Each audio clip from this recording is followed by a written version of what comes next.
लोकसभा चुनाव में हार के बाद बीजेपी संगठन में मंथन का दौर शुरू हो चुका है। पार्टी क्षेत्रवार हारे हुए प्रत्याशियों से फीडबैक ले रही है कि आखिरकार चूक कहां हो गई।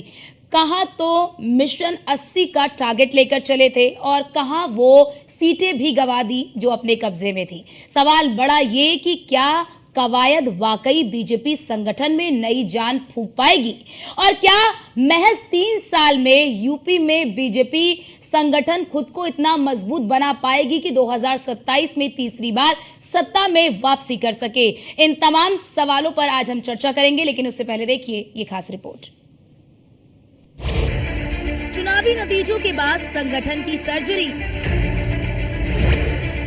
हारे हुए उम्मीदवारों की शुरू हो गई हाजिरी। 2027 की चुनौती से पहले संगठन दुरुस्त करने की तैयारी। अब आई बड़े बदलाव की बारी। यूपी में बीजेपी की हार को बीजेपी संगठन अभी तक पचा नहीं पाए, क्योंकि बीजेपी ने तैयारी बहुत पहले शुरू कर दी थी और बूथ लेवल तक की तैयारियों में पार्टी अन्य दलों से काफी आगे दिखाई दे रही थी। बावजूद इसके इस तरह का नतीजा आना बीजेपी संगठन के लिए किसी सदमे से कम नहीं है। ऐसे में अब बीजेपी उन वजहों की तलाश में जुटी है जिससे ये पता चल सके कि आखिर चूक कहां हो गई। इसके लिए पार्टी ने एक मेगा प्लान तैयार किया है। इसके तहत लोकसभा चुनाव 2024 के परिणामों को लेकर आज भारतीय जनता पार्टी के प्रदेश कार्यालय में एक वरिष्ठ पदाधिकारियों के साथ हम लोगों ने उन परिणामों की समीक्षा की है और यह किया है कि अपने कार्यकर्ताओं को नीचे तक प्रवास करके और हमारे संगठन के लोगों से अलग अलग प्रकार की बैठकें करके उन सब विषयों की सूचनाएं, जानकारी एकत्रित करना है जिनके कारण राजनीतिक परिणाम हमारे पक्ष में नहीं आए। और जिस प्रकार के परिणाम आए हैं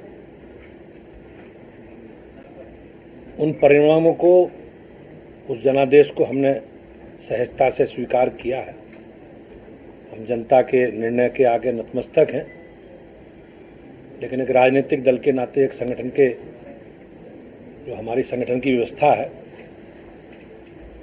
उसके अनुसार हम लोगों ने अपने सभी वरिष्ठ कार्यकर्ताओं को लोकसभा के अनुसार प्रवास लगाकर उन सब विषयों की समीक्षा करने का निर्णय लिया है। सभी 80 लोकसभा सीटों के लिए एक खास पैनल बनाया गया। इसमें हर सीट पर 2-2 पर्यवेक्षक भेजे जाएंगे। हारे हुए प्रत्याशियों से उनका भी फीडबैक लिया जाएगा, जिसके बाद कमजोर कड़ी को दूर करने की कवायद शुरू होगी। इस कड़ी में अवध क्षेत्र की एक बैठक लखनऊ में भी हो चुकी है, जिसमें अवध क्षेत्र के उन प्रत्याशियों को खास तौर से बुलाया गया जो चुनाव हार चुके हैं। इस बैठक में प्रत्याशियों ने हार के काफी कारण गिनाए, जिनमें बीजेपी की जो यूपी में प्रदर्शन बीजेपी का जो रहा है इस लोकसभा में, आज उस पर चर्चा करेंगे। और हमारे साथ खास मेहमान भी जुड़ चुके हैं। श्रीकांत मिश्रा है, नेता है बीजेपी के। विजय कौशिक है, नेता है कांग्रेस के। सर्वेश पाठक पॉलिटिकल एक्सपर्ट के तौर पर हमारे साथ थोड़ी देर में जुड़ेंगे। आप सभी का बहुत स्वागत है हमारी इस खास चर्चा में। शुरुआत करूंगी श्रीकांत मिश्रा जी आपसे, नेता है बीजेपी के। परिणाम के बाद लगातार मंथन चिंतन किया जा रहा है, क्या अब तक पता चल पाया है कि आखिरकार चूक हुई कहां पर? अर्चना जी, हर संगठन की अपनी एक कार्य पद्धति होती है। भारतीय जनता पार्टी भी अपनी कार्य पद्धति है और उस कार्य पद्धति का ये हिस्सा है कि अगर कहीं कोई चूक हुई है, जैसे हम भी अचंभित हैं, पूरी भारतीय जनता पार्टी अचंभित है इस चीज को लेकर। जो परिणाम आए हैं वो अपेक्षित नहीं थे, हमने सोचा भी नहीं था कि इस तरह के परिणाम आए। तो कहाँ चूक हुई, कहाँ कमियां रह गई, उसके तह तक जाकर उन कमियों को कैसे दूर किया जा सकता है, इसके लिए ये बैठकें हो रही हैं। और पूरे क्षेत्र की, हर क्षेत्र की अलग अलग बैठकें होंगी। उन बैठकों में नीचे तक के कार्यकर्ताओं से फीडबैक लिया जाएगा, जो प्रत्याशी हैं उनसे भी फीडबैक लिया जाएगा कि उनका क्या मानना है, उनको क्या लगता है, उनके हार के पीछे कौन से कारण हैं, और जहां कमियां रह गई हैं उसे हम दूर करने का लेकिन दो प्रयास तीन करेंगे। वजह, बिल्कुल और श्रीकांत जी, दो तीन जो वजह निकल कर सामने आ रही है, जिसकी चर्चा भी खूब हो रही है कि संविधान और आरक्षण खत्म करने की जो अफवाह है, जो विपक्ष की ओर से लगातार इसे मुद्दा बनाया जा रहा था, उसे आप लोग सही समय पर उसको डिफेंड नहीं कर पाए, यहाँ पर चूक हुई। या फिर पार्टी कार्यकर्ताओं की उदासीनता, यानी कि पार्टी कार्यकर्ताओं में एक उदासीनता भी नजर आई। कुछ नेताओं का भीतरघात, ये भी एक वजह मानी जा रही है। और चुनाव जाति पर आ जाना, इससे भी नुकसान हुआ है। क्या आप भी मानते हैं कि ये वजह रही है?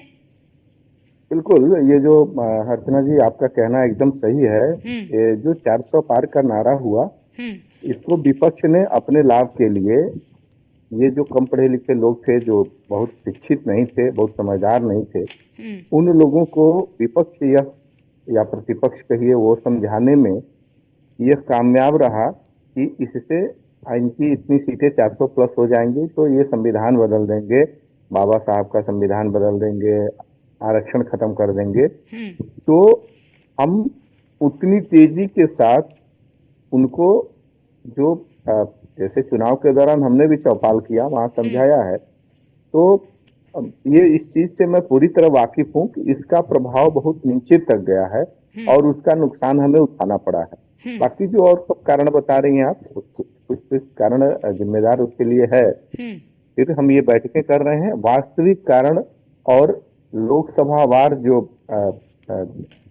जो असली कारण है, हर सीट पे अपनी कुछ और चीजें, कहीं भीतरघात हो सकता है, आपस की प्रतिद्वंदिता हो सकती है, तो अलग अलग जगहों से और भी कारण आएंगे, और जो भी कारण आएंगे उसको यानी अभी मंथन का दौर चलेगा, यानी कि साफ तौर पर श्रीकांत जी की मंथन का दौर चलेगा और कमियों को दुरुस्त करने की कोशिश भी की जाएगी।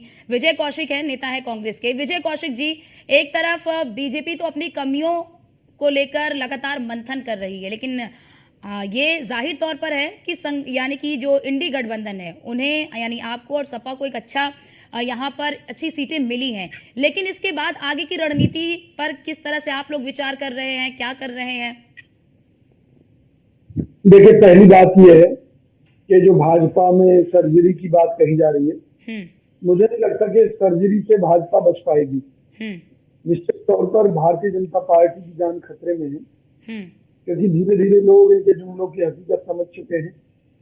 और मैं ये बात पूरी ईमानदारी से कह रहा हूँ कि गंधारी की तरह भाजपा के कार्यकर्ता आंखों पर पट्टी बांधने का काम जो कर रहे हैं, उससे निश्चित तौर पर भाजपा के बचने के कोई चांसेस नहीं है। क्योंकि पूरा देश जानता है, खुद मोदी जी भी जानते हैं कि भाई देखिए, शहरी क्षेत्र में क्यों वोट मिली, क्योंकि जो सोशल मीडिया है, तमाम मीडिया है, उनके माध्यम से मोदी जी हिंदू मुस्लिम करने में सफल रहे। मोदी जी प्रमुख मुद्दों पर लोगों का ध्यान भटकाने में सफल रहे। लेकिन ग्रामीण क्षेत्र, भाई वहां कौन है? किसान है। किसान की खेती का आलम क्या है कि उनके बच्चे किसानी में घाटे के चलते किसानी के काम को छोड़ रहे हैं, पहली बात। दूसरी बात, उनके सामने तमाम तरह की चुनौतियां खेती में बढ़ती जा रही हैं। कई बार तो घाटा भी इतना होता है कि उनकी दोबारा हिम्मत नहीं पड़ती। इसके अलावा किसानों के बच्चे ही आर्मी में जाते हैं, उनके लिए सारे दरवाजे मोदी सरकार ने बंद कर दिए, क्योंकि इनके पास आर्मी के अफसरों को, कर्मचारियों को तनख्वाह देने तक के पैसे नहीं है। क्योंकि सरकार खुद ये मान रही है कि इतने खराब हालात हो चुके हैं कि जो रक्षा क्षेत्र का अधिकांश पैसा है, वो जो उनकी जो रिटायरमेंट के बाद जो उन्हें दी जाती है पेंशन, उन पर खर्चा हो रहा है। तो आप ये देखिए, असली मुद्दे तो ये है कि बेरोजगारी चरम पर है, महंगाई चरम पर है, उनको ये लोग मानने ही नहीं चाहते। तो समझ, लेकिन विजय कौशिक जी, अब तो मिशन 2027 है, अब तो बीजेपी भी मिशन 2027 के लिए जुट गई है, लेकिन विपक्ष की अभी फिलहाल तो कोई एक्टिविटी नजर नहीं आ रही है। देखिए, हमारी एक्टिविटी जमीनी स्तर पर है, क्योंकि बीजेपी तो आज देश और दुनिया की सबसे अमीर पार्टी है, लूट लिया इन लोगों ने देश को। तो इसलिए ये चुनाव इतनी सीटों पे प्रचार में रहना या और फिर तमाम सीटों तरह के खर्चे करने में इतनी आगे सीटों पे रहना या फिर सीटें बढ़ानी भी है आपको? निश्चित तौर पर उत्तर प्रदेश में भाजपा का सफाया होने जा रहा है ठीक। और वहां इंडिया गठबंधन की सरकार बनेगी। उसका प्रमुख कारण यही है कि लोग इनके जुमलों से बाहर आ चुके हैं, लोग इनके जुमलों की हकीकत समझ चुके हैं और जहां जहां भी जो लोगों में आक्रोश है वो किस बात को लेकर है, महंगाई को लेकर है, बेरोजगारी को लेकर है, जो टैक्स व्यवस्था के माध्यम से लोगों का लहू निचोड़ा जा रहा है, ठीक है, उसके खिलाफ है। लेकिन बीजेपी कहाँ सुन रही है? किसी सड़क पर चलो वहां टोल दे दो, दूध के ऊपर टैक्स दे दो सरकार को, चावल के ऊपर टैक्स दे दो, बस ये हर तरीके से लूटने में लगे हुए हैं। तो कहीं तो इनका होगा ना। लेकिन विजय कौशिक जी, ये तो सच है ना कि जब चुनाव लड़ते हैं तो संगठन की मजबूती बहुत जरूरी होती है, और आप तो ये मानेंगे ना कि कांग्रेस के संगठन का क्या हाल है उत्तर प्रदेश में, ये तो आप मानेंगे ना कि आप अकेले के दम पे तो आपको ही पता है कि आपकी कितनी सीटें आएंगी। मैं एक बात बता दूं, ठीक है, देश भर में कांग्रेस पार्टी का चुनाव कांग्रेस ने नहीं लड़ा है, ठीक है, हमारा चुनाव आम जनता ने लड़ा है, ठीक है, ठीक है। जब जनता किसी कुशासन और भ्रष्ट सरकार को उखाड़ फेंकना चाहती है, ठीक है श्रीकांत जी, कुछ ठीक है विजय कौशिक जी, श्रीकांत जी आप कुछ कहना चाह रहे हैं, आप बोलिए, उसके बाद मैं आती हूँ सर्वेश पाठक जी पर। विजय जी की बातों का मैं जवाब देना चाहता हूँ। विजय जी ने बातों में अपनी शुरुआत में ये कही कि भारतीय जनता पार्टी खत्म, ऐसा ये दिवा स्वप्न देख रही है कांग्रेस विजय जी कि भारतीय जनता पार्टी खत्म हो जाएगी। भारतीय जनता पार्टी इतनी मजबूत है, इतनी मजबूत है कि भारतीय जनता पार्टी अभी आपके कांग्रेस की बस की बात नहीं है 25 सालों तक खत्म करने की। अच्छा, हाँ ये जरूर है, आपकी सीटें बढ़ी है, इसके लिए हम बधाई देना चाहते हैं आपको, लेकिन भारतीय जनता पार्टी में जो कमियां रह गई हैं, जो हमारी सीटें कम हुई हैं, हम उसे दूर करेंगे। आने वाले समय में अभी जो उपचुनाव होगा उसमें भी आपको दिख जाएगा और 27 में भी दिख जाएगा कि हमारी स्थिति क्या है और क्या होने वाली है। दूसरी चीज जो आपने कही कि ये एक आदमी की पार्टी नहीं है विजय जी, ये एक संगठन सिस्टम से चलने वाली पार्टी है और इसमें कलेक्टिव रिस्पांसिबिलिटी और कलेक्टिव ठीक है उससे चलने वाली ठीक है श्रीकांत जी, लेकिन मानेंगे ना कि आप लोग चुनाव से पहले ही एक्टिव थे, लगातार धुआंधार रैली की जा रही थी, लगातार सब कुछ किया जा रहा था, लेकिन कहीं ना कहीं कमी तो हुई ना। ठीक है, सर्वेश पाठक जी मेरे साथ जुड़ गए हैं पॉलिटिकल एक्सपर्ट के तौर पर। सर्वेश जी, आप किस तरह से इसे देखते हैं कि परिणाम के बाद जिस तरह से बीजेपी मंथन कर रही है और अब जो संगठन को और मजबूत करने के लिए तमाम स्तर पर जो काम किए जा रहे हैं? देखिए, ये जो हार है ये बीजेपी को सचमुच आंदोलन करने का समय है और इस हार से उतनी भी हताशा निराशा नहीं है, लेकिन जरूर ये हार बहुत बड़ा हार है, क्योंकि यूपी से 30 सीटों का कम होना और बीजेपी के सारे समीकरण को बर्बाद कर दिया।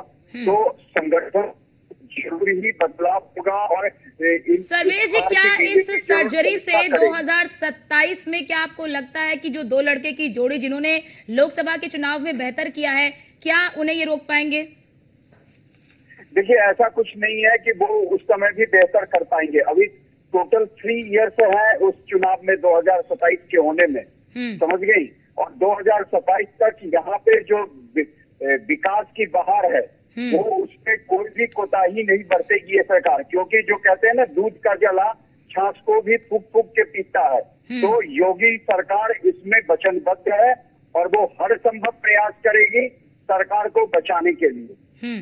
सीधे चलना, ठीक है, लेफ्ट लेने से वो ठीक है। श्रीकांत जी, जिस तरीके से अब आप संगठन की मजबूती का देख रहे हैं, लेकिन अभी आपके दो नेताओं की भी बयानबाजी लगातार, मुजफ्फरनगर की बात आपको मालूम होगी किस तरह से बयानबाजी वहां पर भी चल रही है। बीजेपी को बहुत ही अनुशासित पार्टी के तौर पर देखा जाता है, तो क्या आपको लगता था कि इस तरह की भीतरघात पार्टी में हुई है? और बहुत बड़ा होता है तो छोटी मोटी चीजें और खटपट तो लगी रहती हैं। और मैंने आपसे पहले भी कहा है कि जो कारण है उसमें ये छोटे मोटे कारण जो स्थानीय स्तर पे सब अलग अलग जगहों पे अलग अलग सीटों पे अपने छोटे छोटे और भी कारण हैं। कहीं प्रत्याशी मान लीजिए किसी कोई रुष्ट है इसलिए वो चुनाव में सक्रिय नहीं हुआ, या जहां आपने देखा होगा जो आप पश्चिमी उत्तर प्रदेश की बात कर रही हैं वहां आरोप प्रत्यारोप की बात कर रहे हैं, ये स्थानीय कारण है और इससे हम वाकिफ हैं और वो भी चीजें सब ठीक होंगी, दूर होंगी।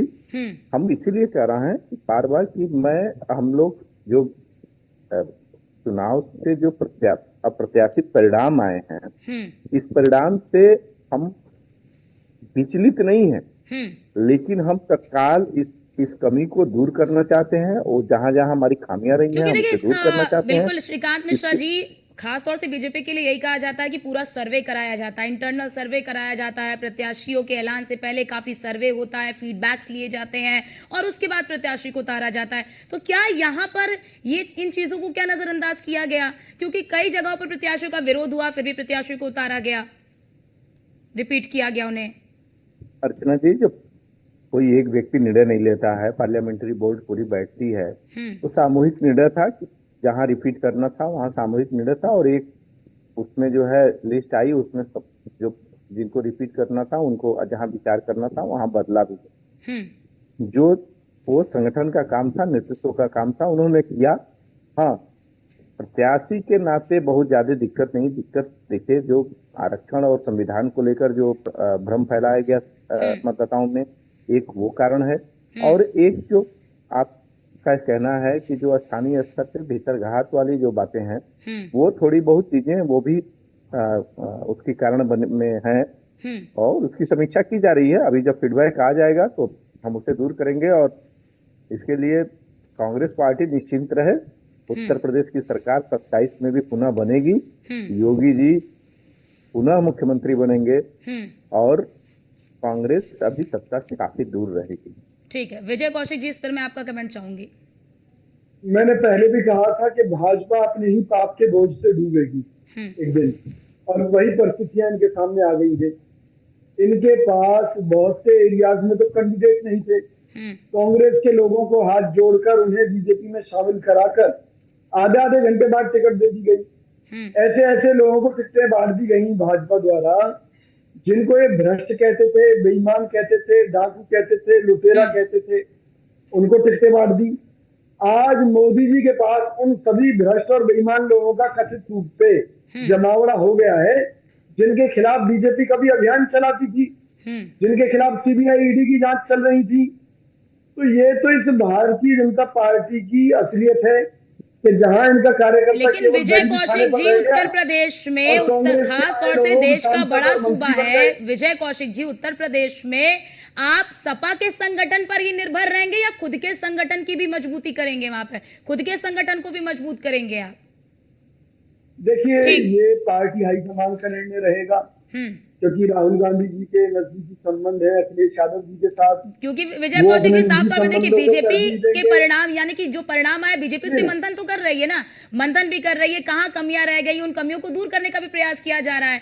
आप लोग अभी केवल जो परिणाम है उससे गदगद नजर आ रहे हैं। ठीक है, आपके पास लौटते हैं, सर्वेश जी भी हमारे साथ हैं। सर्वेश जी, क्या आपको लगता है कि उत्तर प्रदेश में क्या कांग्रेस पूरी तरह से सपा के संगठन पर निर्भर है? कांग्रेस जो एक ग्रांड ओल्ड पार्टी थी वो बौनी पार्टी होके रह गई है, जो एक क्षत्रिय छत्रप पे डिपेंड हो गई है। ये पार्टी का ये हाल हो गया है। लेकिन ठीक तो उनकी सत्ता है, बीजेपी में जो संगठनात्मक जो कमजोरी है, इनके नेता जो अहंकारी हो गए हैं आजकल, वो पब्लिक से जाके मिलते नहीं है। वो इन तीन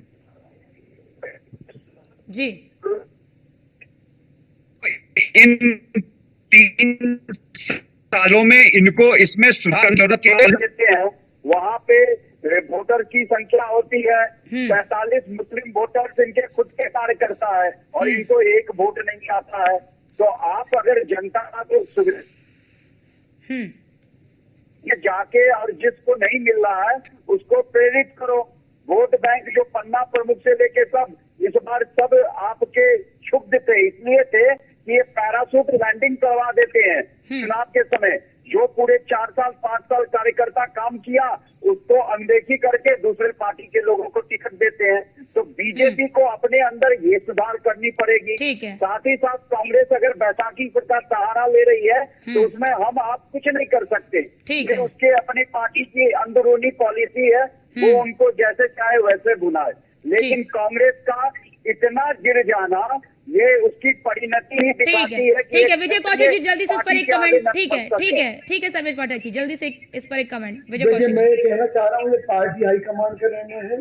राहुल गांधी जी अपने संबंधों को निभाएंगे या पार्टी को मजबूत करने के लिए पार्टी के दम पर पूरे उत्तर प्रदेश में प्रत्याशी खड़े करेंगे, इसका निर्णय होना अभी बाकी है। लेकिन मैं एक चीज बता सकता हूँ कि बीजेपी के पैरों तले जमीन खिसक चुकी है। ठीक है। लोगों ने इनके जातिवाद को, और वे बार बार जब विकास की बात होती थी तो कहते थे अयोध्या को देखो, अयोध्या को देखो। ठीक है। रोजगार की बात होती तो कहते थे अयोध्या को देखो। अभी उन्होंने अयोध्या वासियों ने ही इनको जमीन पर पटक दिया है। ठीक है। यानी कि अयोध्या में भी विकास के नाम पर केवल जुमले बांटे गए, ठीक है। जिसका जवाब जनता ने इनको दे दिया है। वही जवाब इन्हें पूरे उत्तर प्रदेश में मिलने वाला है। ठीक है, बहुत शुक्रिया आप सभी का हमारे साथ जुड़ने के लिए और अपना अपना पक्ष रखने के लिए। लेकिन जिस तरह के परिणाम आए हैं, बीजेपी उसके बाद लगातार चिंतन मंथन कर रही है और संगठन की सर्जरी की जा रही है कि कहां पर चूक हुई है, कहां पर कमी हुई है, ताकि उन कमियों को समय रहते दुरुस्त किया जा सके। फिलहाल के लिए इस खास चर्चा में इतना ही। बाकी देश और दुनिया की तमाम खबरों को देखने के लिए आप बने रहिए न्यूज़ वन इंडिया के साथ। नमस्कार।